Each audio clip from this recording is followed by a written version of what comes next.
All right, guys, this one's a special guest to me, at least, because this was one of my first friends in Austin, Texas when I moved here. The legend, the OG of Austin, Zaid Patel. Thank you. Thank you guys for having me. Appreciate also that. Also founder of Mazu Creative, by the way, too, as well. So appreciate that. Goated. Yeah. He's the OG Austin. OG. Man, been here since I was your whole life. Been here since I was 4 years old. And it's kind of crazy. The building we're in right now was my church. So yeah. I used to run on these streets all day, and now we're back in the same building. Yeah, that's crazy. Full circle moment. That's awesome. And, for the people that don't know, Zaid, give us a little background about yourself. Being a creative for a long time, actually, because I don't think most people know this. You've been a creative for, I think, almost like 10 plus years at least, right? Yeah, I think I started my career in 2016. So a little bit about me. My name is Zaid Patel. I'm 27 years old. I've been in Austin, Texas since I was 4 years old. So I grew up in this city running around and everything. My creative journey started in 2016. I picked up a camera that was sitting in my parents' house. Started taking portraits, things like that in the city. When I first started, I was actually hosting community events. So I would go on Instagram and reach out to people, go hashtag Austin models, hashtag Austin photographers, and just gather a bunch of people together and go throw this event, right? So I remember this was back in 2017, but I had about 50 to 60 people show up to an event, and I was just like, yo, what's going on? Yeah. Like, people really are into this sort of stuff, I think this is when Instagram first started getting started. Yeah, YouTube started like kind of getting well known in 2015. Yeah. So yeah, it's like on the cusp of like social media really starting to climb. Exactly. That's when, the creative scene now, it's crazy. It's insane. Insane. Yeah. But it wasn't like that before, right. So I started doing that, started hosting meetups, doing the portraits, stuff like that. And then over time, my goal has always been to be in the sports industry. Mm-hmm. Growing up, I've always been an athlete, and I've always enjoyed playing sports. I never watched movies, never watched TV shows, didn't watch cartoons, nothing. Didn't watch any of those things. Yeah. I feel like my inspiration comes from me experiencing different things in my life, And so I started doing that. Next thing, one thing leads to another, and I'm working with NFL players. Yep. And it was just an insane jump. Like 3 months working with Texas women's basketball. After that, went full-time with 3 months with On It then. And then after that, went full-time with Kenny Vaccaro, one of the NFL guys.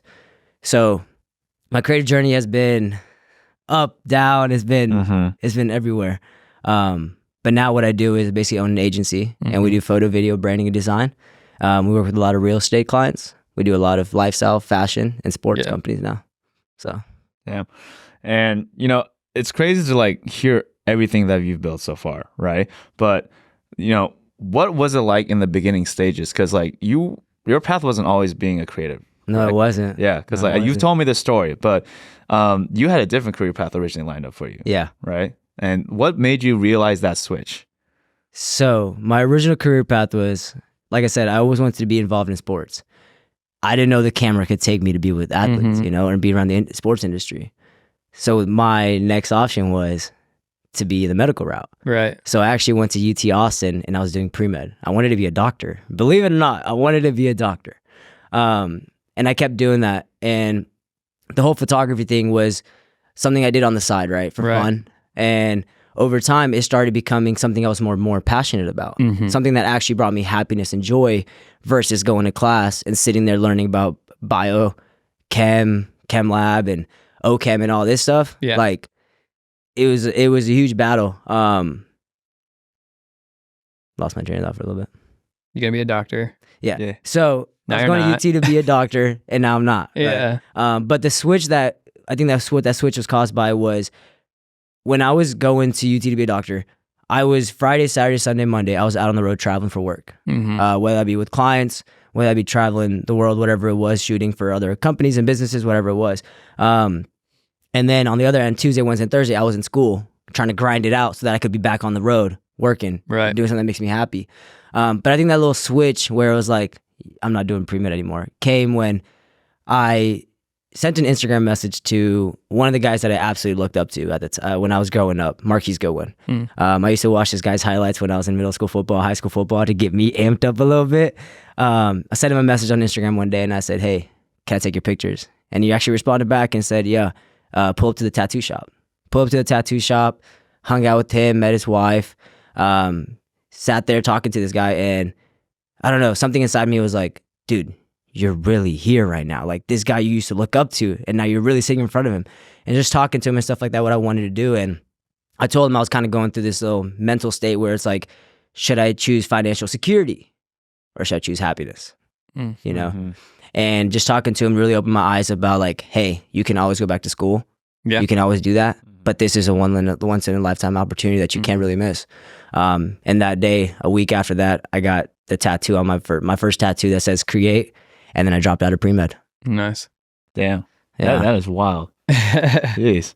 I mean, like, you know, and he's still your client to this day too. Yeah, and he's a friend. really good friend of mine. Yeah. I shot that guy too. Yeah. Yeah. Shout out I think house Chris, party. Chris did too. I did. Yeah. I'll be sending everyone everywhere. Yeah. And you know, this is the coolest thing about you, Zaid, is that like you are an extremely social guy, right? And I feel like you know that yourself. Like literally, we connected like only like 2 weeks into me moving to Austin, and you just shot me a message. You've connected with Ian, right? You've connected with. I feel like you've made your own event of 50 to 60 people showing up, you know?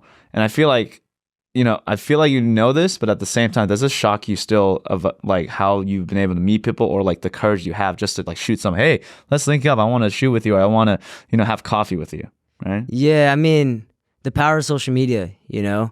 Yeah. It's like you were living a completely different life in California before you came to Austin. But as soon as you came to Austin and we connected, I was like, dude, this dude's real cool. Yeah. Like, and that's the thing with me. I don't believe in competition. Mm-hmm. I believe in hustle and how much someone is willing to truly hustle. Mm-hmm. I think that's what separates us. Yeah.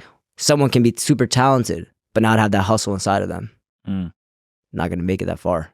You know, Facts. someone could not be as talented, but have a super crazy drive and hustle, and you'll see them at the top. Right.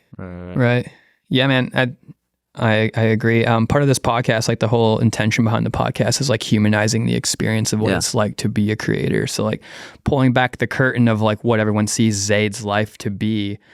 What are some day-to-day struggles you deal with? Like what are your habits to break those struggles? Do you still enjoy the process of creating with like how social media is? Like what does a Zaid life look like behind the curtain of like the Instagram algorithm? Yeah, that's a good You know what I'm question. saying? Behind the scenes.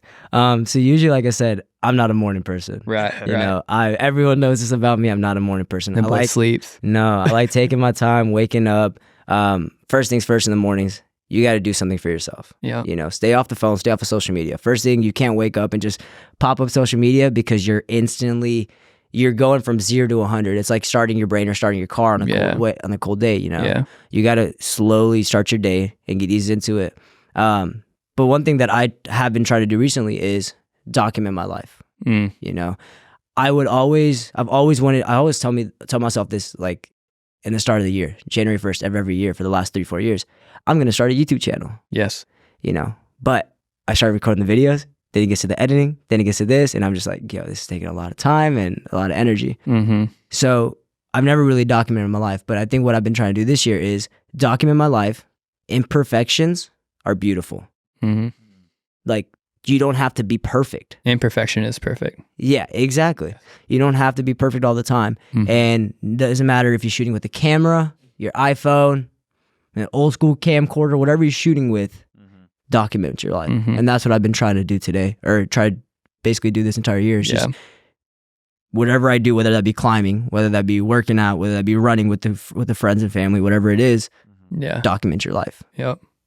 Yeah, man. Like for example, even I think you and I have had this conversation because even though you and I have both been doing this for like 10, 11 years, we had a conversation probably a couple months ago about how you were like suffering from imposter syndrome and like, oh man, but I want to do this, but I just don't want to set up the lights. And I think it's important to realize that like every day is not fucking perfect. Like you don't just get up and create some shit. Like some days I feel so overwhelmed by the entire process that I sit and watch Netflix all day.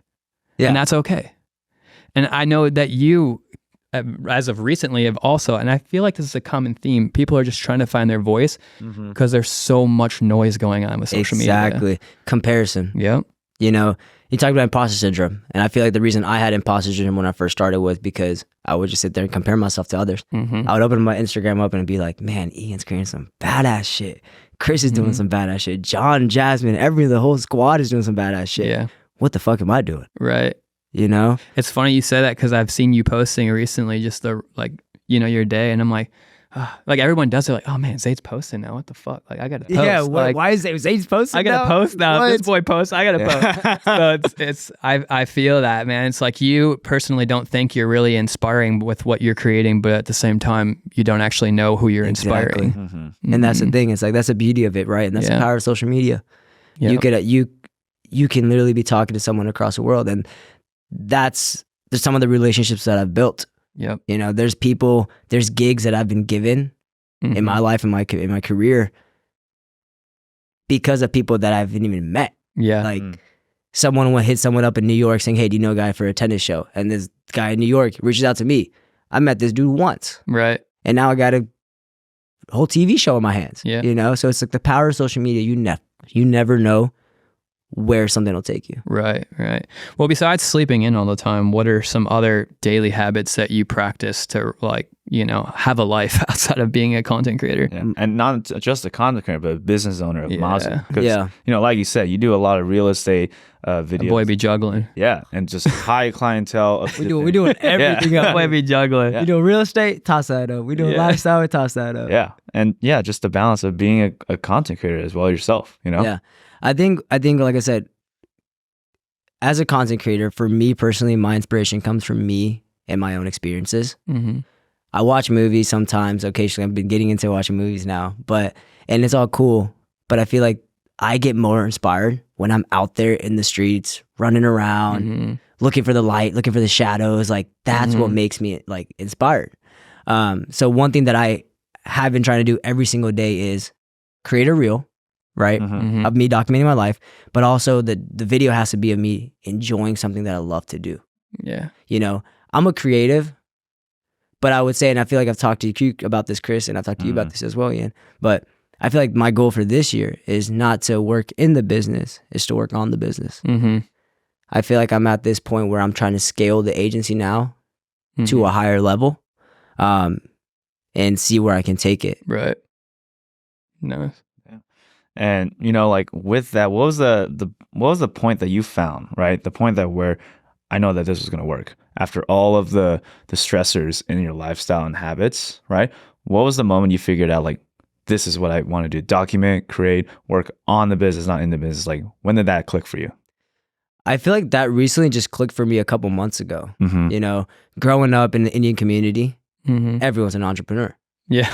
You know, yeah, you're either doctor, lawyer, something like that, or you work for yourself. Right. You know, right. and in my life, everyone in my family has always been a business owner. You know, so I feel like I've always been a very business-minded guy, and I've always been like that since I got into this creative thing. You know, even when I was just doing photography as a freelancer, I was very much so still on the business side. Like, numbers matter, you know?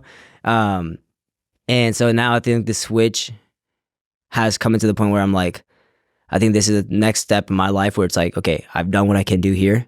Let's go bigger, you know? And the only way to get bigger is by working on the business, trying to scale it, hire contractors, figure out ways that, hey, if I can't be there, I can send someone else out there and get the job done. Yeah. You know, and just grow the team. Because the overall goal is not just me. I wanna have a team of 5 to 6 people that we can go out there and get any job we want. Right. Yeah. That's a goal, long-term goal. And, you know, we've had our own talks as well, you know, and the biggest question with the whole thing of what we're trying to do here, right? Like, Ian and I have discussed this many times as far as like, we want to humanize the experience, right? Like, of not just what it's to be like a videographer, photographer, or a fitness content creator, but as a creative in the whole foundation of it all. Yeah. Right. And knowing this, right? What have been your creatively stressed moments in your life from not just a business side, from a lifestyle side? Because, you know, for the people that don't know this, you went through a big back injury recently. Yeah. You know? And that really did affect you. Did you, bro? Yeah. I did. Yeah. I'm back out the Still street. haven't finished that edit. No. Yeah. I'm back out there though. Yeah. Yes. Rock climbing and running. I'm rock climbing, running and everything. I'm back out there. But, you know, what have been your creatively stressed moments in your life? And as of right now, what do you feel like you have done to overcome these hurdles? Personally, like I said, comparison. Like, Yeah. social media can be a good thing and it can also be a bad thing, you know? And I feel like that was what I was doing so much before, was just comparing myself to others. And when I started realizing that my chapter in my book is different than your chapter in your book, you know, we're writing different chapters, we're in different journeys, different moments, to not compare yourself and to just be present. Yep. You're going to sit there and compare yourself and you're just going to spiral down into a hole and be like, I'm not good enough and I'm not this. When in fact, you are good enough and you are capable of things that you don't even believe are true, like possible. Like, I don't know half the things I've done in my career were possible. Yeah. Like, I was hanging out with the Mahomes out in Super Bowl. Like, what? Right. Damn. I was with Justin Jefferson in his condo. Like, none of these things I thought would be possible, but Yep. it is. You just got to keep going and make the effort to do it. You got to get up and hustle. Find a way. That's all it is. You got to find a way. Network. You're one person away from someone. That's what you got to think about it. Have you ever experienced like complete failure in the overall process? And if you have, like, what was your experience like, kind of just dusting off, you know what I mean? I mean, 2020. 2020 was it for you? 2020 was explain that a little bit to me, and like what your overall like mindset process to like get back up and keep going was. Yeah, so 2019 was a great year. Obviously, 2018, 2019, I was still doing freelance. And it was a good year. I was able to provide for myself. I was going to college at the time too at UT. So I was able to like just afford my lifestyle. Right. And then 2020 hits and things go downhill. And then I was like, is this creative things really worth it? Like, did I make a mistake by not sticking to the doctor route, you know, like the pre-med route? Like, I wouldn't have to worry about this if I was in pre-med, you know, like got the job, go to wear my little white coat, go to the clinic, whatever. But the thing that got me through it was I knew there was a purpose for my life out there, you know, and I knew that all I had to do was create something and just keep creating, because that is what truly made me feel fulfilled. Even up to this day, like I've had amazing projects. Yeah. You know, I've done some cool things out there. But the videos that I keep going back and watching are the ones of me running, rock climbing, hanging out with friends. Like That's interesting, those isn't it? videos, you know, they're not the videos where it's like, oh, that went out to be in a poster or a billboard in Boston, or this video was played at, put on New York Post and stuff like that. No, it's the videos of me running and rock climbing and stuff that truly make me feel fulfilled, which is why I said the whole goal for this year is to document my life. Look back at it and one day be like, look, that's what your daddy did out there, bro. Like, I think it's fascinating because we're all kind of doing that now, right? We're all starting to document our lives. And I've said this in other podcasts and on conversations, but we forget that as creatives, we are just meant to create and have fun. Like a lot of the creation process is like the expectation to deliver something to somebody else instead of just creating to create. And I noticed with Jasmine and I doing a lot of just creating to create last year was some of my best pieces and some of my best works because I had no expectations and it was play. We were just playing. Whenever you get with someone, you're just creating something to have fun. It's completely different once you have to put the pressure of, oh, we have to deliver this by this date. We have to do this by this date. The client needs this, this, and this in it. Like that's when it starts getting more stressful, you know? But when you're just out with friends, like when Aaron came into town, right, Chris? Like when Aaron came to town, we just literally mobbed around town and we all just made a short little film or a short little piece and we had a blast, you know? Correct. But I feel like once you have the criteria, it's like, oh, this needs to be in it, that needs to be in it, this needs to be in it. You start stressing too much. And that's why creating for yourself is so important. Because balancing Mazu and the creative agency with the personal content that I want to create, you know, the content that I create on the Mazu side, not necessarily fulfilling. You know, it pays the bills. It gets the job done. It's growing the agency and stuff like that. But I don't think it truly makes me happy. You know, I absolutely love every single person that I work with. Every single client of mine is truly special to me. And the relationship that we try to build with our clients is like friends. Yeah, man. Like we need to be friends and we have a good relationship because this is how the client relationship is going to grow.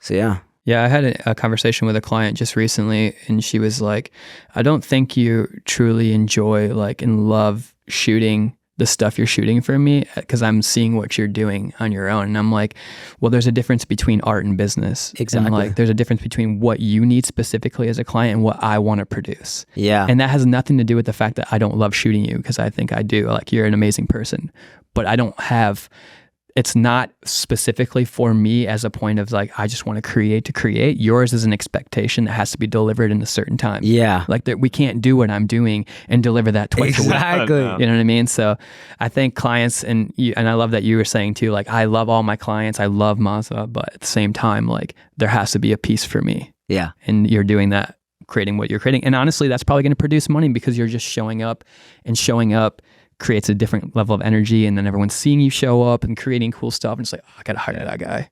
Yeah, this guy already had a brand deal with UFC. Yeah. Right? Yeah. Yeah. With Rubet. Yeah. Rubet reached out, and then finishing the documents on Kane footwear. So we'll check that out too. You didn't wear them today though. I didn't get them today. Maybe next time I'm on the call. Wear them Kane, just put them up here. Yeah. Yeah, just like No, I got my nasty little Converse. sponsored by Converse. But I think I've been having fun. I think the route and the direction that I'm trying to take myself this year is, like I said, more documenting myself. And I absolutely love being in front of the camera. Yeah. You know, I feel like I've gotten the experience of being behind the camera and knowing what it takes to be in front of the camera. Mm-hmm. So I think this year I'm trying to push myself out of my comfort zone and be in front of the camera more. Yeah. And see what I can do. You'll love it, dude. When you do like a recap video, like the last 2 years I've done a recap video, I'm like, wow. Like I did that. I like lived that experience. And like you don't actually see it when you're living the experience, but you see it from an outside's perspective when you actually get to watch your experience. Yeah. It's different. It's completely different. I mean, like I said, one thing that I would always tell, like the kind of mindset that I have is, you know, there's like, what if it goes bad? And what if it doesn't? But what if it turns out better than you imagined? Exactly. You know, and that's the thing. And one thing that I've kind of realized, and my goal for this year is to push myself out of my comfort zone. Mm-hmm. One person in my life really told me, they said, once you become comfortable in the uncomfortable, then you're truly comfortable. Mm-hmm. You know?